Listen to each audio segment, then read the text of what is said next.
반갑습니다. 이제 코로나가 이제 실질적으로는 뭐 다 이제 마무리 단계입니다. 우리 이제 법당에서 예불 볼 때 우리 신도님들도 같이 예불을 같이 이렇게 소리 내서 해도 됩니다. 제가 마이크를 해서 잘 안 들려서 그런지 모르겠는데 어쨌든 저는 크게 해도 되니까요. 같이 정건할 때나 실정례 할 때 크게 해주시고, 그 다음에 우리 그 사시 공양하는 거, 이게 이제 종교기관은 오늘 이렇게 24일 자정까지 이제 그게 거리두기 뭐 관련 조치들이 일단 뭐 시행이 된다고 행정적으로 그렇게 이야기를 합니다. 그래서 내일부터 이제 공양간에서 하는 걸로 우리 신도님들 예불하러 오시면 내일부터는 공양할 수 있습니다. 예. 그렇게 하시고 오늘까지는 뭐 그냥 오늘 떡 준비 안 된 것 같은데 뭐 하여튼 오늘까지는 아쉬운 대로 그냥 가시고 내일부터는 사시공양을 절에서 해도 됩니다. 예, 참고로 이제 초파일이 이제 보름 정도 남았는데 그래도 아직은 초파일 때 공양을 하는 거는 좀 우선은 불안하고 두 번째는 사실 2년 동안 우리가 행사를 못 해가지고 우리 봉사하실 분들이 과연 감당할 수 있을까 지금 그게 자신이 없습니다. 그래서 올해 초파일은 작년처럼 뭐 아쉬운 대로 그렇게 떡과 과일과 생수로 대신하고요. 올 1년은 이제 우리가 이제 다시 2년 동안 코로나 때 못한 그런 활동들을 재기를 이제 올 1년 동안 해서 내년에는 정상적인 초파일을 맞이할 수 있도록 그렇게 하겠습니다. 예, 감사합니다. 그렇게 알아주시고, 오늘은 제가 요즘 최근에 제가 이제 2년 전에 그 소식지를 뭐 이런저런 이유로 다시 볼 기회가 있어서 봤는데, 2020년도 4월달 소식지에 제가 이제 그런 이야기를 했더만요. 여러분들 기억날 겁니다만 2020년도 3월달, 4월달 그 해 봄이 정말 미세먼지도 없고 황사도 없고 살면서 그렇게 청명한 봄은 처음이었습니다. 다들 기억하실 겁니다. 그리고 사람들이 다들 뭐 갈 데가 없어가지고 다들 다 무등산 와가지고 다 뭐 이렇게 가족들끼리 이렇게 와서 뭐 이렇게 무등산도 오르고 잔디광장에서 335 이렇게 서로 뭐 있기도 하고 참 겉으로 보기에는 정말 우리들이 그렇게 바라던 어떤 쉬어가는 시간, 뭐 휴식의 시간을 그때 우리가 가지고 있구나. 하지만 사실은 그때 막 전 세계적으로 엄청난 불안과 두려움이 막 퍼져나가고 있던 때였습니다. 여러분들 지금 이런 이야기 하면은 그때 그랬지 하겠지만 그 유명한 31번 기억납니까? 예, 지금은 뭐 하루에 몇천 명씩 확진자가 나오는데 그 31번 확진자가 확 퍼뜨려가지고 전국으로 다 퍼졌잖아요. 그 시기입니다, 그때가.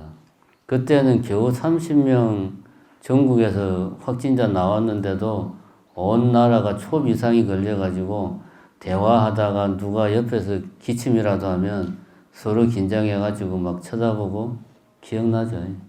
그게 불과 2년 전입니다, 여러분. 그때가 생각이 나더라고요. 그래서 지난 2년 동안 우리가 뭐 정부도 그렇고 언론에서도 그렇고 그런 이야기 많이 했습니다. 포스트 코로나 시대를 대비해야 된다. 이제 코로나 이후 시대를 우리가 준비를 해야 된다. 뭐 이런 이야기를 많이 했습니다. 그래서 뭐 재택근무에 뭐 우리가 잘 적응해야 되고, 그 다음에 교육 같은 게 이제 뭐 온라인으로 원격 교육 이런 게 일상화 될 거다. 뭐 이제 이런 이야기. 그런데 이제 뭐 우리가 대책을 세워야 된다. 막 그랬는데 지금 보니까 2년 딱 지나고 나서 이제 끝이 보이니까 오늘 아침에 제가 뉴스를 보니까 지금 비행기 값이 어마어마하답니다, 지금. 사람들이 2년 동안 못 가던 그 답답함을 푼이라고, 뭐, 제가 미국 뉴욕을 비행기 타고 가본 적이 없어서 비행기 값이 얼마인지는 모르겠는데 하여튼 뉴욕 가는데 뭐 300 몇만 원이래요, 그게. 하여튼 엄청 비싼 거랍니다. 태국도 뭐 가는데 70 몇만 원. 그리고 지금 이탈리아가 사람들이 관광객으로 미어 터진답니다. 지금. 그래가지고 여름까지 예약이 다 찼대요, 이미. 이탈리아 그쪽은. 그러니까 이제 빠르게 우리가 언제 코로나 그런 거 했나 싶게 지금 전 세계가 다시 코로나 이전으로 돌아가고 있습니다. 우리가 지난 2년 동안 뭐 포스터 코로나가 어쩌고 저쩌고 막 한 이야기가 아무 소용없어요. 또 하나 요 최근에 뉴스를 보고 제가 또 놀랐던 게 작년에 뭐 오징어 게임이 뭐 넷플릭스에 오징어 게임이 전 세계 1등을 하고 막 해가지고 우리나라 문화의 힘이 뭐 어쩌고 저쩌고 막 그래서 넷플릭스를 모르는 사람들도 아 넷플릭스라는 게 있구나. 그래서 이 넷플릭스가 코로나 기간에 엄청나게 이제 성장을 했는데 며칠 전에 넷플릭스 주가가 하루 만에 뭐 30%인가가 급락을 했답니다. 그러니까 1, 4분기 이제 회사 실적 발표가 나오는 그날 완전 실적이 뭐 뚝 떨어져 가지고 우리나라 돈으로 치면 하루 사이에 67조가 그냥 증발해 버렸대.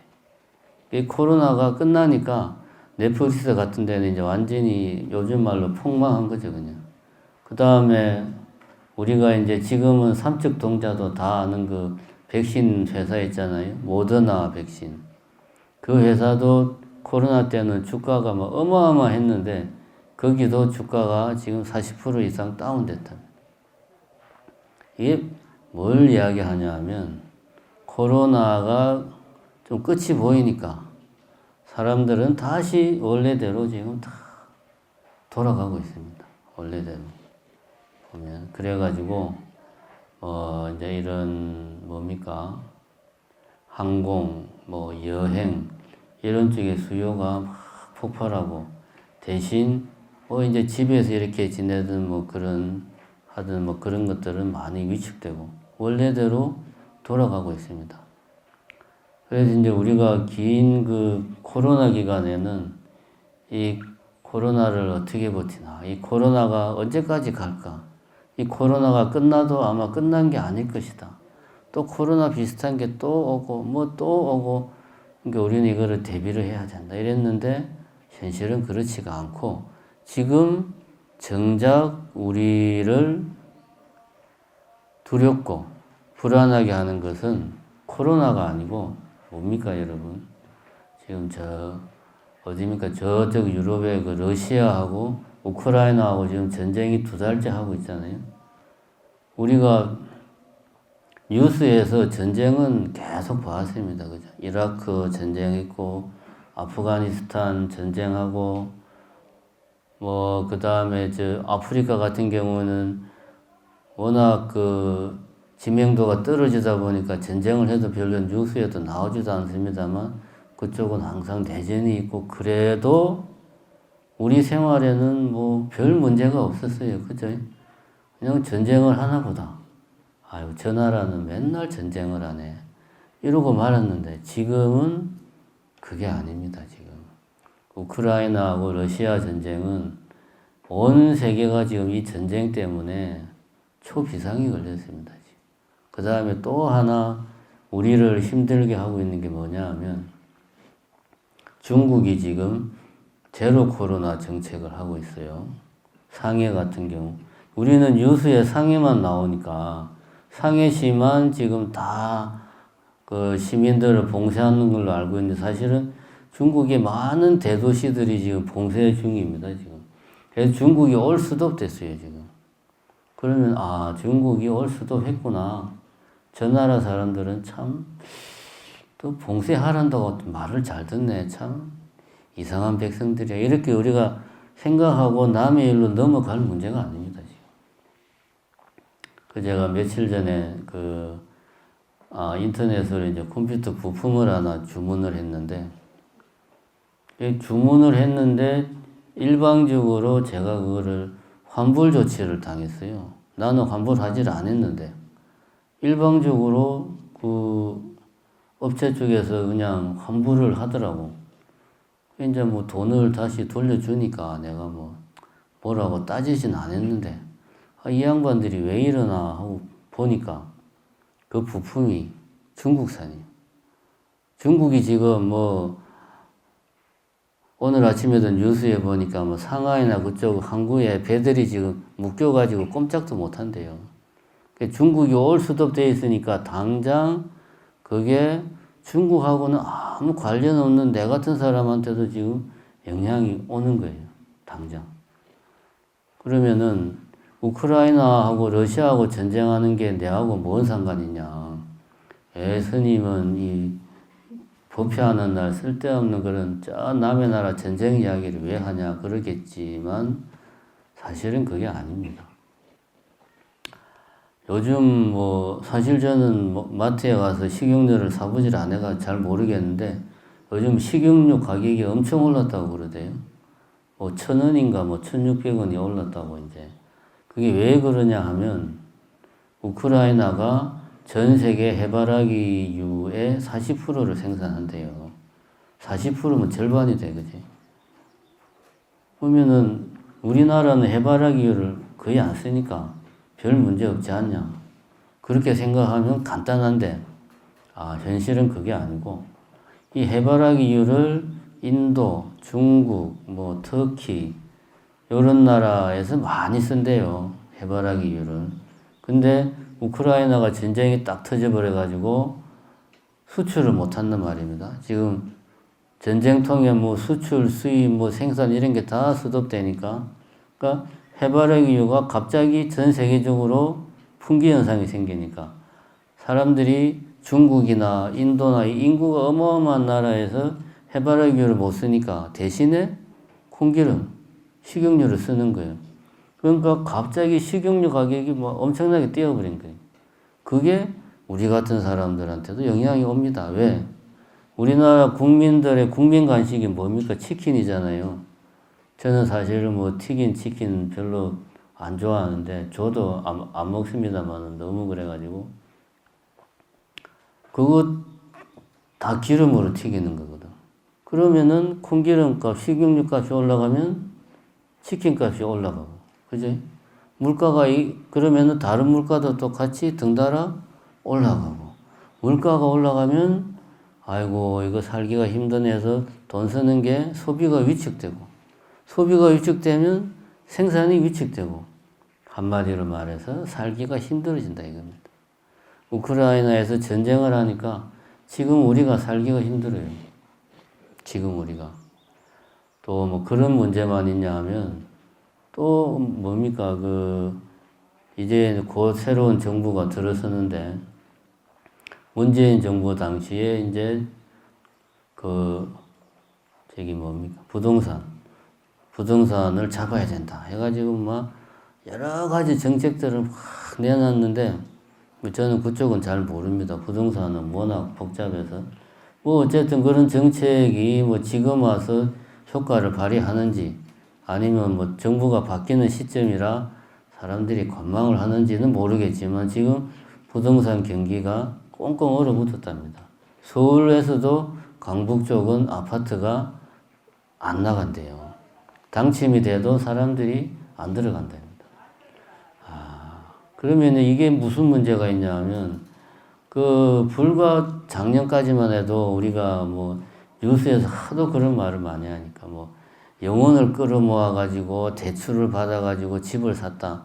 지금 안 사면은 넣었다 해가지고 사람들이 그냥 너도 나도 있는 돈 없는 돈 다 빚내가지고 집을 샀는데 집값은 몇 천만 원씩 그냥 눈 뜨고 일어나면 1,000만 원 떨어지고 지금 그러고 있단 말이에요. 근데 이자는 오히려 더 세졌어요. 왜냐? 물가가 올라가니까. 한국은행에서 야 이거 물가 올라가면 안 된다. 물가를 잡으려면 금리를 올려야 돼. 이자를 올려야 돼. 그러니까 이자율이 올라가니까 대출해가지고 집 산 사람들은 앉아서 생돈을 그냥 매달 내야 되는 거예요. 그게 사람 죽어나는 거지. 지금 우리가 이런 시기에 살고 있습니다. 오늘 아침에 뉴스를 보니까 총체적 위기가 도래하고 있다. 그래서 뭐 기후에서 퍼펙트 스톰이라고 해가지고 뭐 여러 가지 자연재해가 동시에 그냥 생기는 걸 퍼펙트 스톰이라 그런답니다. 지금이 우리나라를 포함해서 전 세계적으로 그런 심각한 위기에 올해 큰 위기가 올 거다라고 이제 뭐 전문가들이 그런 이야기를 합니다. 우리는 코로나가 끝나면 뭐가 좀 잘 될 줄 알았는데 지금 세상은 정반대로 돌아가고 있어요. 오히려 더 지금 불안하고 전 세계적인 경제가 상당히 지금 그 파국을 향해서 막 좀 비극적으로 비관적으로 말하는 사람들은 달려가고 있다. 이렇게 지금 이야기를 하고 있습니다. 그러니까 왜 이런 일이 지금 이 세계에서 생기고 있는가? 우리는 그걸 알 필요가 있고, 그러니까 지금까지는 제가 이 최근에 2020년도 상반기에 전 세계적으로 벌어지고 있는 현상들을 몇 가지를 이야기를 했어요. 왜 이런 일이 지금 생기고 있는가? 왜 러시아는 우크라이나를 침공을 했는가? 왜 중국은 도대체 말도 안 되는, 저거는 3살 먹은 어린애도 말도 안 되는 제로 코로나 정책을 왜 중국은 저렇게 고수를 하고 있을까? 우리는 이유와 원인에 대해서 좀 생각을 해야 되고, 그러면은 우리 불자들은 그러면 이런 시국에서 우리 불자들은 어떻게 해야 되나? 어떤 마음가짐으로 살아야 되나? 이런 거를 우리가 생각을 해볼 필요가 있습니다.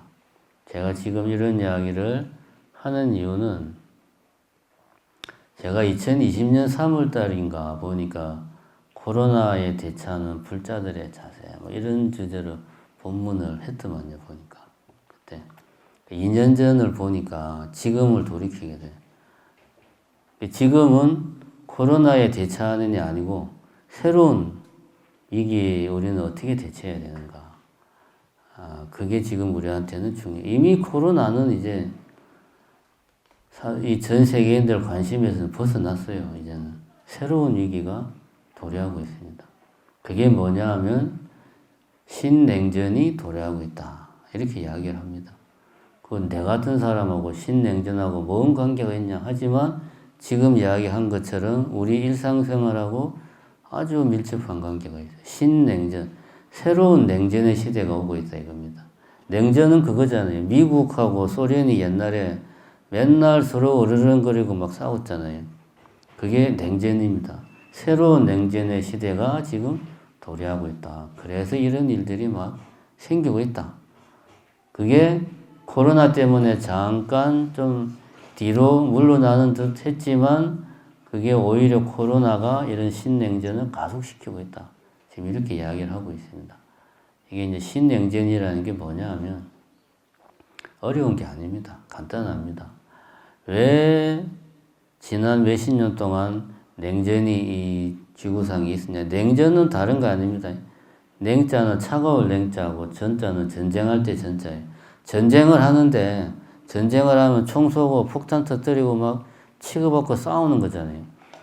2차 대전을 해가지고 핵폭탄을 일본에 탁 떨어뜨려 보니까 야 이거 전쟁했다가는 우리 다 죽겠다 라고 해서 미국하고 소련이 우리 이제 앞으로 싸울 때는 싸우는 신용만 하고 말로만 싸우자. 이게 냉전이에요. 말로 싸우자. 그리고 정 싸울 일이 있으면 우리가 안 다치는 곳 어디입니까? 변방. 중동이나 아프가니스탄이나 뭐 요런 데서 좀 대리전으로 우리 말고 그 나라 사람들끼리 싸우게 하자.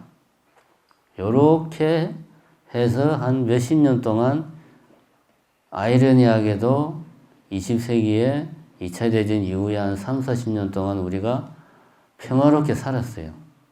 오히려 냉전 때문에. 근데 소련이 붕괴했다 이겁니다. 근데 이 붕괴할 수밖에 없는 게 소련은 사회주의고 미국은 자본주의고 생산력이 상대가 안 돼요.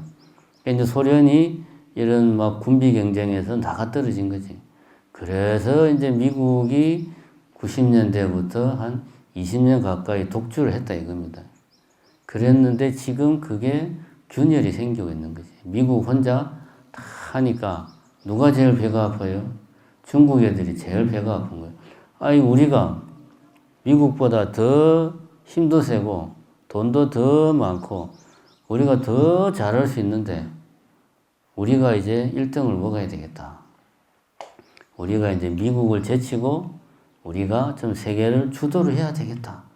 라고 중국 애들이 한 10년 전부터 이 야욕을 펼치기 시작했습니다. 그게 이제 1대1로 정책이다 해가지고 우리 중국을 중심으로 해서 우리끼리 뭉치자.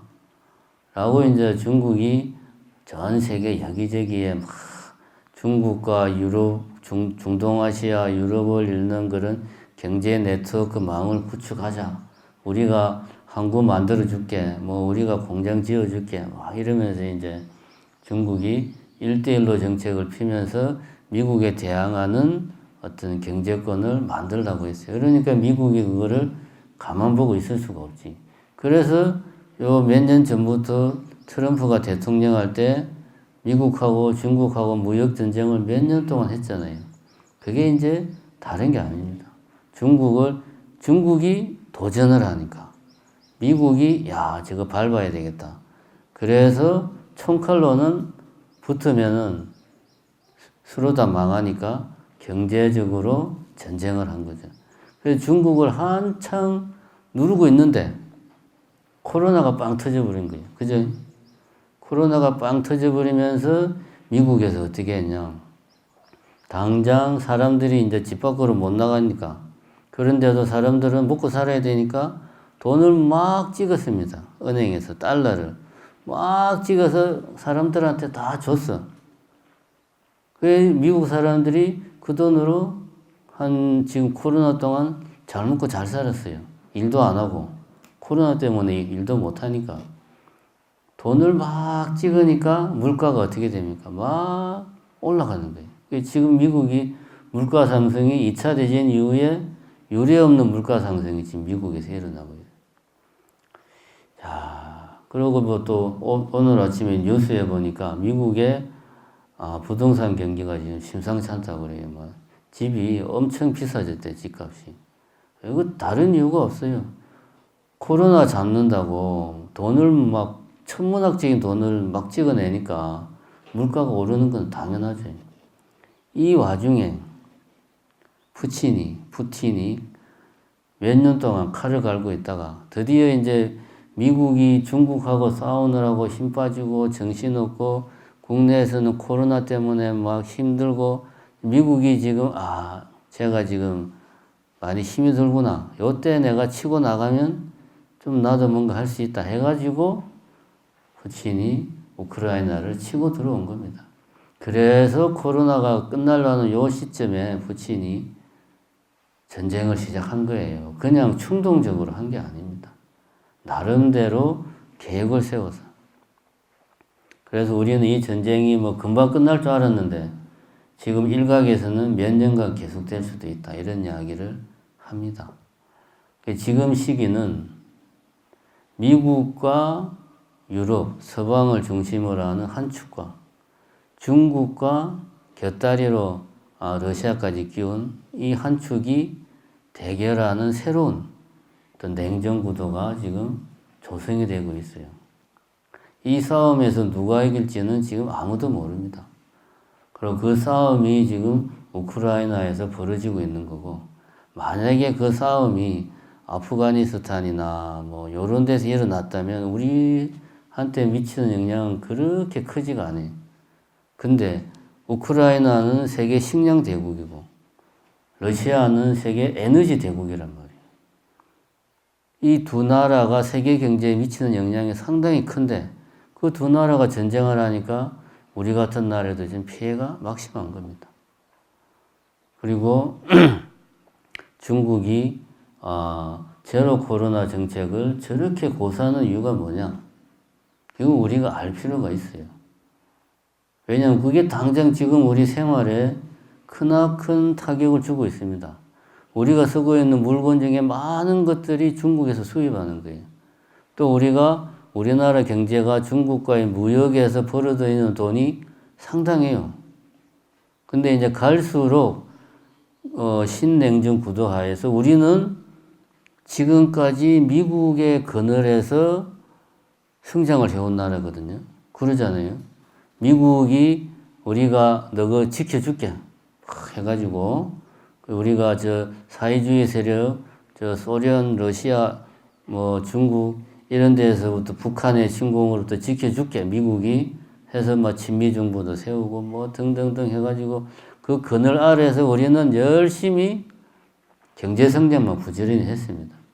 근데 이제는 우리는 이제 중국하고 그동안 같이 무역하면서 돈 벌이던 거 이제는 갈수록 힘들어집니다. 보면. 갈수록 더 힘들어질 거예요. 지금 상황에서는. 이런 상황에서 우리는 좀 정신을 똑바로 차릴 필요가 있고, 그럼 중국이 왜 제로 코로나 정책을 저렇게, 누가 봐도 말이 안 되는 정책을 고수를 하고 있나? 이걸 우리가 알 필요가 있습니다. 중국이, 시진핑이 지금 강조하는 게 중국몽이다, 그지? 중화사상의 부흥, 중국의 부흥. 이게 지금 시진핑이 강조하는 거예요. 그리고 지금 중국은 말이 사회주의 국가지 머리 끝에서 발끝까지 자본주의 국가예요. 이거는 선적 동자도 다 아는 이야기입니다. 다만 공산당이라는 집단이 지배를 할 뿐이지 그 사회주의 국가가 아니에요. 중요한 것은 지금의 중국을 만든 사람이 누구냐? 미국이 그렇게 만들어준 거거든. 왜냐하면 냉전 시대에 미국하고 소련이 막 냉전 체제에서 싸울 때 미국이 소련을 견제하기 위해서 중국을 키워준 겁니다. 중국을 자본주의식. 여러분 기억날지 모르겠지만 닉슨이 외무부 장관 할 때 70년대 중국 가서 핑퐁 외교했었고 그렇게 해서 중국이 문을 열게 하고 자본주의화 시켜준 게 미국이에요. 그리고 중국 물건을 누가 사줬어? 미국에서 다 사준 거야. 그 만드는 거를. 그래서 미국이 중국한테 자본주의를 가르쳐주고 또 중국이 성장할 수 있도록 다 많이 도와줬어요. 근데 지금 중국이 어떻게 하고 있습니까? 미국에서 그대로 배워가지고 이제 미국을 잡아먹으려고 그러는 거예요. 미국이 지금 감당하기도 힘들 정도로 중국이 큰 거예요. 근데 지금까지의 중국은 공산당이라는 집단이 지배를 한다고요. 중국은 다민족 국가거든요. 이런 중국 지금 계속 미국이 문제 제기하는 신장 위구르족 있고 티베트 있고 우리 조선족도 있고 장족 56개 민족인가로 구성된 국가예요. 중국은. 이 다민족 국가는 소련처럼 자칫 잘못하면 깨져요. 그러니까 중국이 항상 강조하는 게 중화사상입니다. 네가 조선족이든 네가 위구르족이든 네가 티베트족이든 그게 중요한 게 아니다. 우리는 중국인이다. 애국심을 고취시키는 거예요.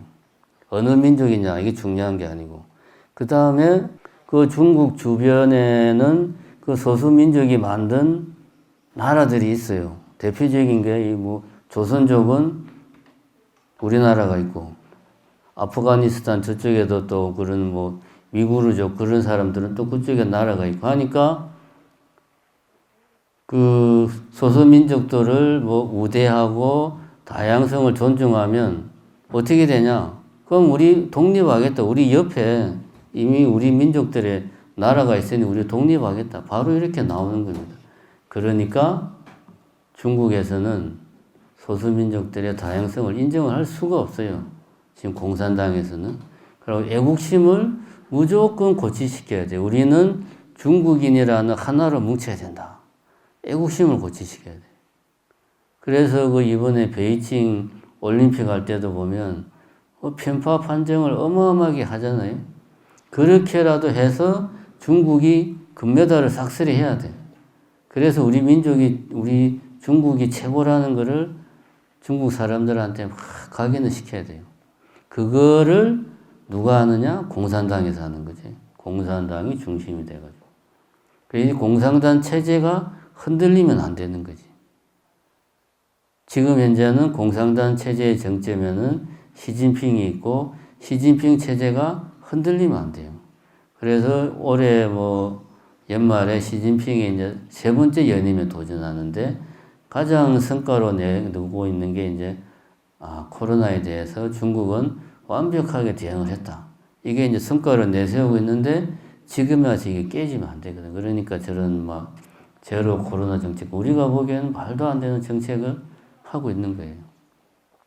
이러한 상황들이 코로나가 끝나는 지금 시점에 우리들을 힘들게 하고 있습니다. 쉽게 말하면은 그 코로나 기간 동안에는 주머니에 돈이 있어도 돌아다닐 수가 없어서 돈을 못 썼지만 향후 몇 년 동안은 주머니에 돈이 없어서 돌아다닐 수가 없어요. 그런 상황이 최소 몇 년간은 지속이 될 거다.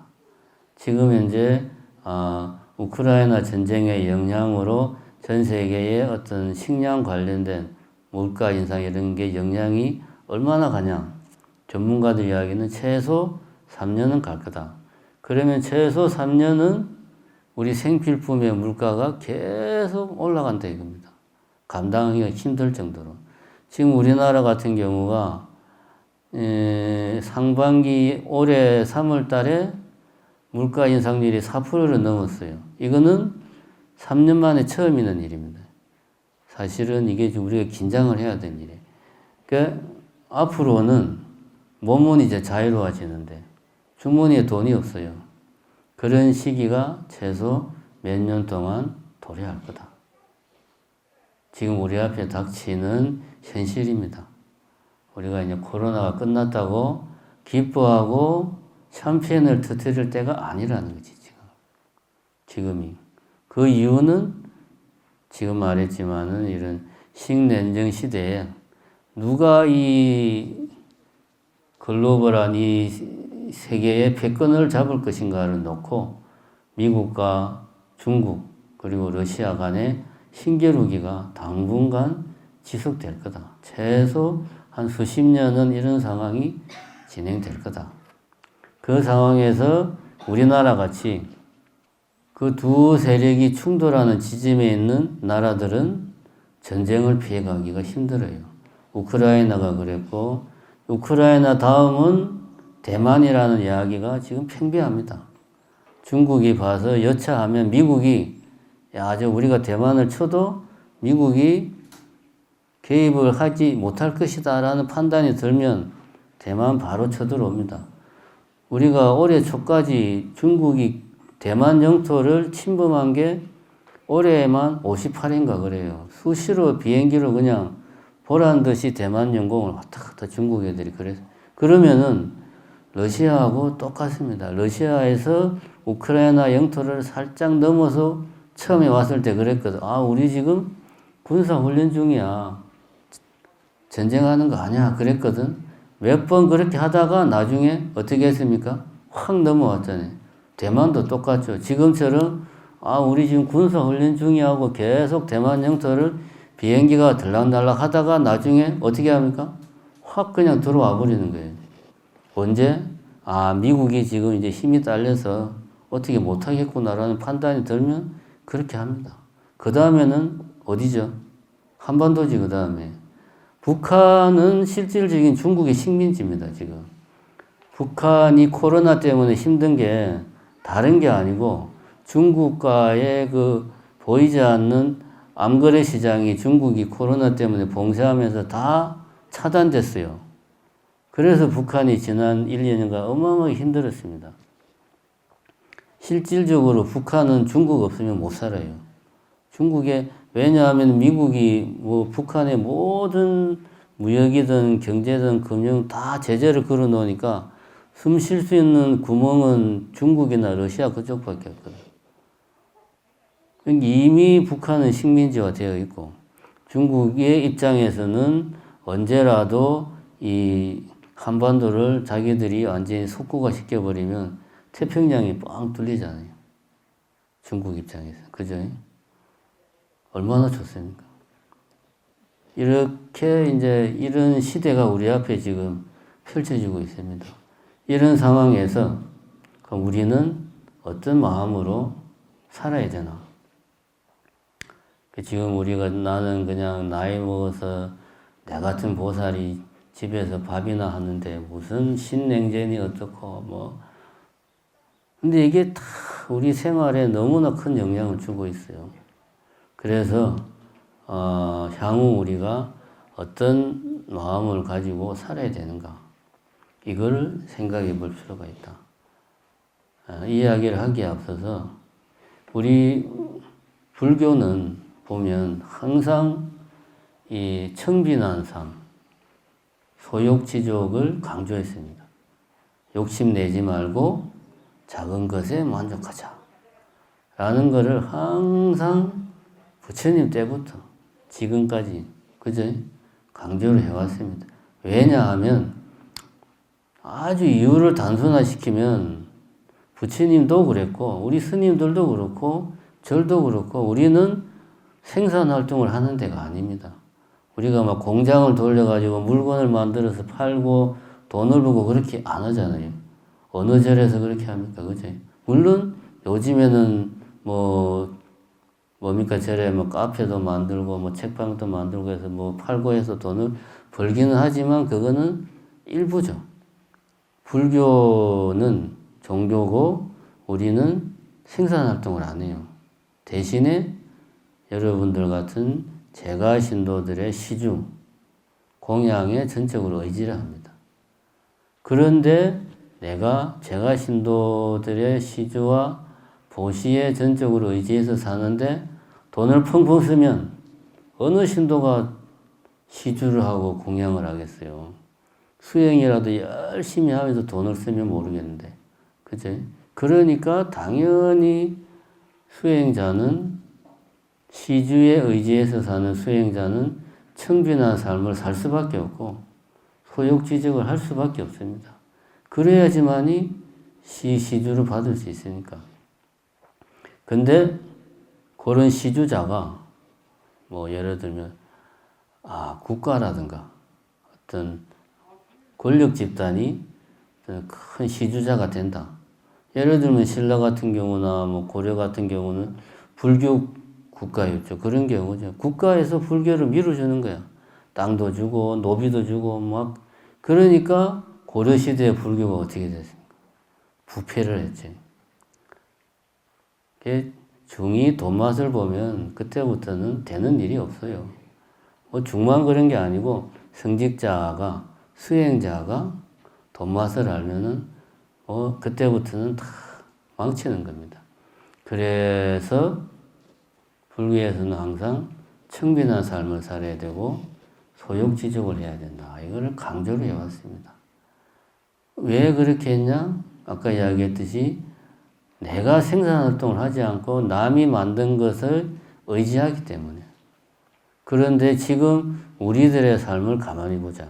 옛날에 원시인들이나 뭐 옛날 사람들은 필요한 게 있으면 내가 농사 지어가지고 내가 배틀로 천을 짜가지고 다 만들어서 살았어요. 자급자족했죠. 좀 넓게 보면 마을 단위에서 자급자족을 해서 살았어요. 근데 지금은 안 그렇습니다. 우크라이나에서 전쟁이 나니까 지금 우리가 당장 식용유 값이 팍 뛰고 밀가루 값이 지금 뭐 전 세계적으로 60% 이상이 뛰었대요. 우크라이나가 전 세계 밀가루 생산에 차지하는 비중이 한 10% 정도인데 갑자기 전쟁이 나서 10%만큼이 줄어드니까 사람들이 어떻게 합니까? 갑자기 밀가루를 찾는 거죠. 너도 나도. 그러니까 사람들이 밀가루가 부족하면 줄을 서가지고 1번 받아가세요. 2번 사 이렇게 하면 문제가 없는데 너도 나도 몰려오니까 가격이 폭등을 하는 겁니다. 10%가 줄어도 인상은 60% 이상의 가격이 인상이 되는 게 지금이 그런 상황입니다. 이런 상황은 뭘 말하냐? 요즘 우리 현대인들은 내가 만드는 게 없어요. 다 남이 만든 것에 의지해서 살아갑니다. 내한테는 뭐만 있습니까? 돈만 있어요. 근데 그 돈도 자세히 보면 옛날에는 우리가 돈을 주머니에 넣고 다니면서 물건 살 때는 돈을 주고 물건을 받고 뭔가 오고 가는 게 있었잖아요. 그죠? 요즘은 어떻게 합니까? 카드로 꺼버리면 끝이죠. 심지어는 카드도 안 끊죠. 지금 핸드폰만 딱 갖다 대면 끝이죠.